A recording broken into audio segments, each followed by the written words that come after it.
So, you want to own a nuclear power station, find a site, pour the concrete, watch the electricity flow. But here's the part nobody in the industry wants to say out loud. The single biggest cost of running a nuclear plant has nothing to do with uranium, nothing to do with safety, and nothing to do with the reactor itself.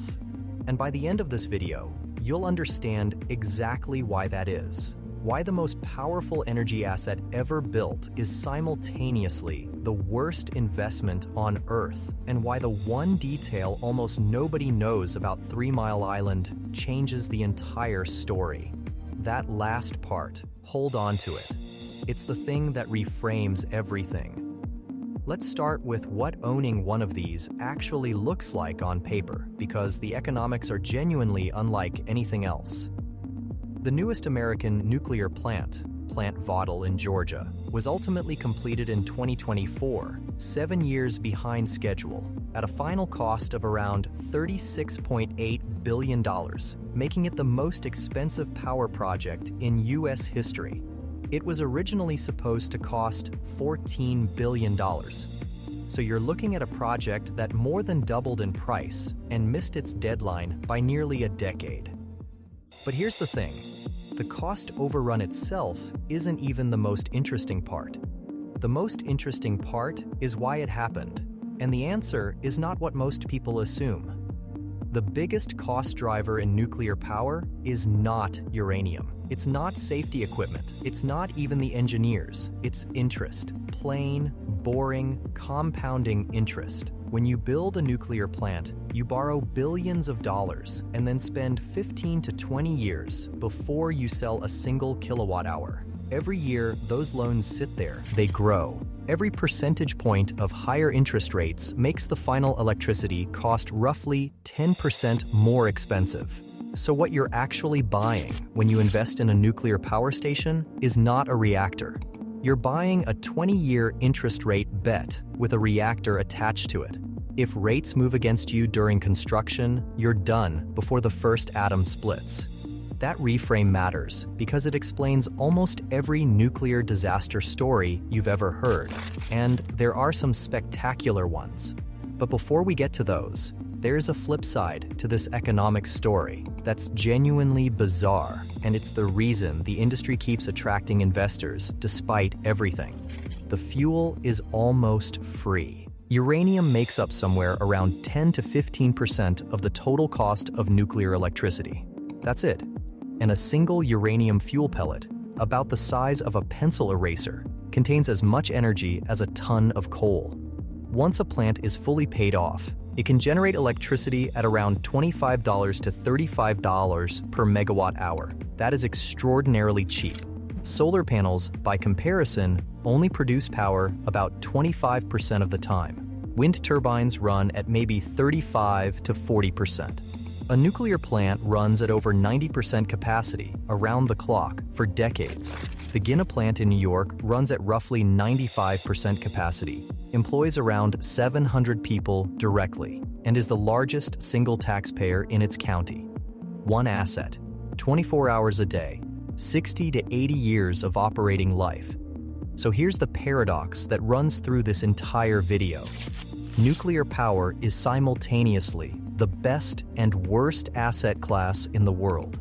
And the only variable that determines which one you're holding is whether it ever gets paid off. Now, every 18 to 24 months, something happens at a nuclear plant that looks absolutely nothing like the quiet, humming operation you'd imagine. About 1,000 extra workers, welders, engineers, radiation specialists, inspectors, descend on the site on top of the 600 to 700 permanent staff already there. This is the refueling outage. The reactor shuts down, the old fuel comes out, fresh fuel goes in, and every system that needs maintenance gets touched.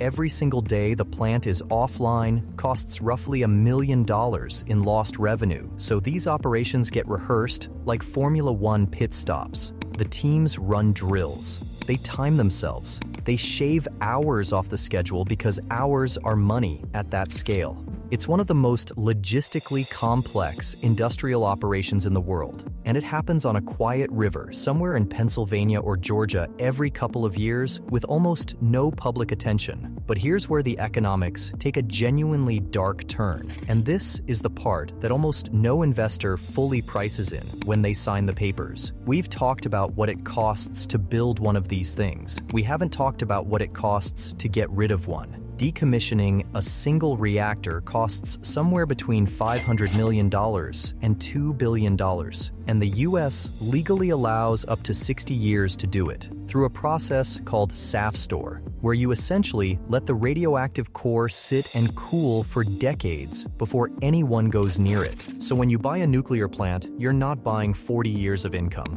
You're buying a financial obligation that can stretch across a century.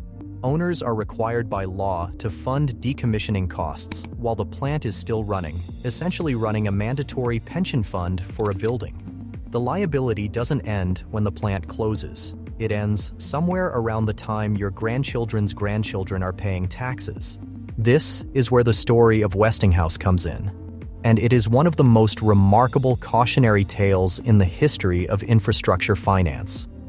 Westinghouse is the brand name of nuclear power. The utilities hired Westinghouse Electric to design and build the Vogtle reactors using its new AP1000 technology, an untested design at the time in the United States. Vogtle wasn't the only project. There was a sister plant in South Carolina called VC Summer. After 9 years of construction and roughly $9 billion spent, the project was canceled.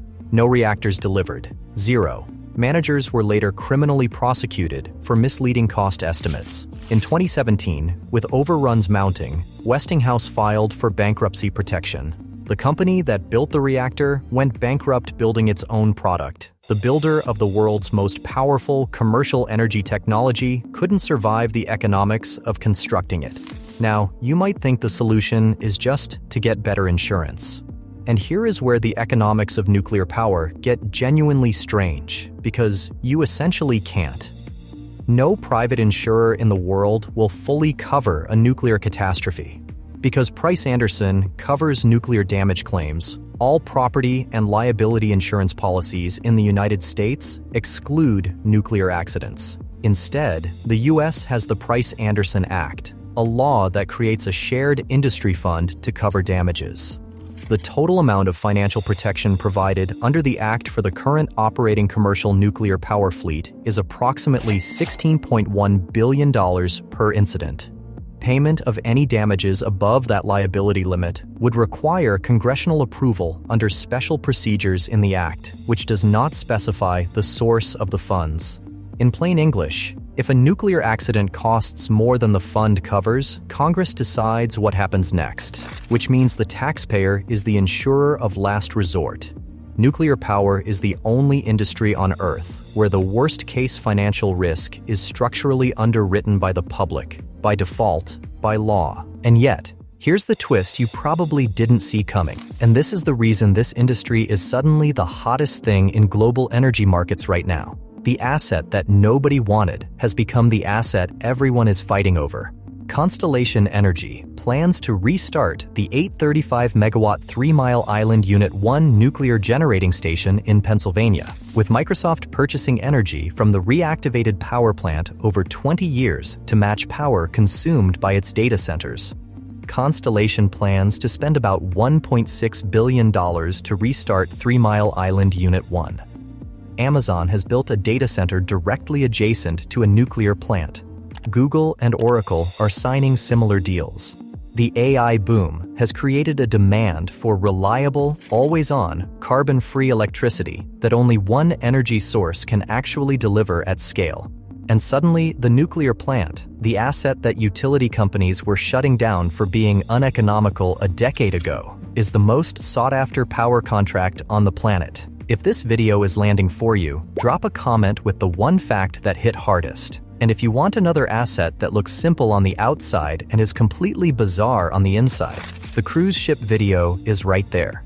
A $2 billion floating city that picks its own country, runs a casino outside the law, and ends its life cut apart on a beach, sold by the ton.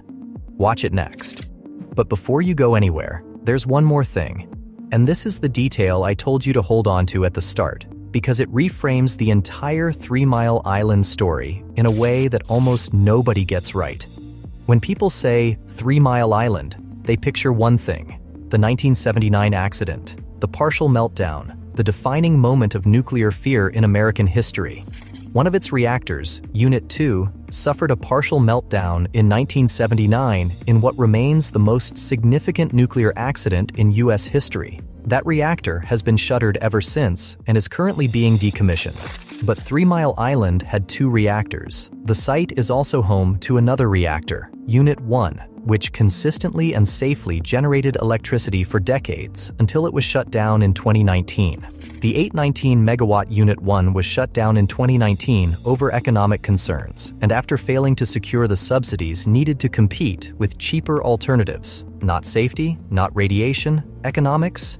Cheap shale gas made it unprofitable, so they closed it. And now, Constellation says the nuclear power plant is on track to restart ahead of schedule, potentially as early as 2027, with the entirety of the plant's energy output to be sold to Microsoft Corporation. One piece of land, 2 reactors. One is the symbol of everything people fear about nuclear power. The other is the symbol of its comeback. The accident happened in Unit 2. The future is being built in Unit 1. Same address, completely different story. That is the economics of owning a nuclear power station. A century-long financial commitment, an almost free fuel source, a construction process that can bankrupt the world's leading nuclear company, an insurance system backed by Congress, and an asset that went from worthless to indispensable the moment the world needed always-on electricity at scale. The best and worst investment in the world, depending entirely on one variable: whether it ever gets paid off.